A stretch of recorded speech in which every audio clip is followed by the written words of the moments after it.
Welcome back to Frontline News. I'm Sasha Lee Hamilton. It's now time for Frontline Business. Jamaica continues to record below target inflation. Senior Deputy Governor of the Bank of Jamaica, John Robinson, says the underperformance is due in part to the impact of the steep decline in international oil prices during the December 2018 quarter. As well as a stronger than expected fall in agricultural prices. Domestic demand conditions also continued to be weak, evidenced by low or underlying or core inflation, which is measured by removing the impact of energy and food prices from the CPI, from the Consumer Price Index, and has trended below 3% since April 2016. So we have had a long period of very low inflation. There is also some risk, looking at our more recent assessments, that inflation for April, the month just passed, could again fall below the target. He was making a presentation at yesterday's sitting of Parliament's Public Administration and Appropriations Committee. President of the Jamaica Agricultural Society, Lenworth Fulton, says the government should scrap plans to access dormant bank accounts. More from Kimberly Broderick. Industry and Commerce Minister Audley Shaw has been pushing for the government to get faster access to funds held in dormant accounts to provide low-interest financing to micro, small and medium-sized enterprises, MSMEs. However, Mr. Fulton says he believes it's the wrong move.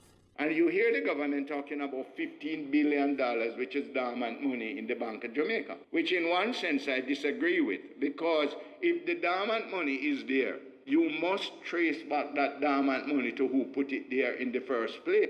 The government has indicated that it plans to use the money to provide financing for micro, small and medium-sized enterprises. The JAS president has a different strategy. There is a law in the Administrator General Act or somewhere there where each one of us have a right to inheritance. So if my aunt, who died many years ago, and my uncles had money in there, I would be one of the person who should write through the Administrator General to get the money. What right have it? You have to now put it in government who is not a relative to my aunt. So why are we sitting back here as farmers to say, why not pass the money through the Administrator General and publish who is the first cousin or nephew of these people to make the claim through there? Under the law, funds left in dormant accounts for more than 15 years automatically go to the consolidated fund. The government wants to access the money much quicker. It is trying to get legislative changes to cut the waiting period closer to 5 years.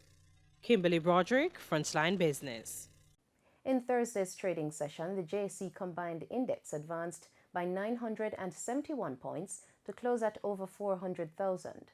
Overall market activity resulted from trading in 55 stocks, of which 29 advanced, 21 declined, and 5 traded firm. The Junior Market Index advanced by 13 points to close at 2,984. Stocks advanced for Access Financial Services, Caribbean Cement, Siboney Group, Elite Diagnostic, and Everything Fresh. Stocks declined for AMG Packaging and Paper, Barita Investments, Caribbean Producers, Carreras Limited, and Grace Kennedy. Trading firm were 1834 Investments, Berger Paints, Derriman Trading, Knutsford Express, and Lasco Financial Services. Wasinco Group Limited ordinary shares was the volume leader with almost 530,000 units, followed by NCB Financial Group with more than 417,000 units, and Proven Investments Limited USD with just over 400,000 units. News in oil. Oil plunged Thursday with U.S. crude dropping more than 3% as the market grappled with oversupply fears, as increased U.S. sanctions on Iran had more incremental impact than expected, and U.S. crude oil inventories rose sharply. U.S. crude was down $2.24, or 3.5% at $61.35 per barrel, heading for its biggest weekly fall since February.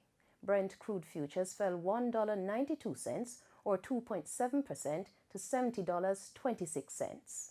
And that's it for Frontline Business. Regional stories are up next.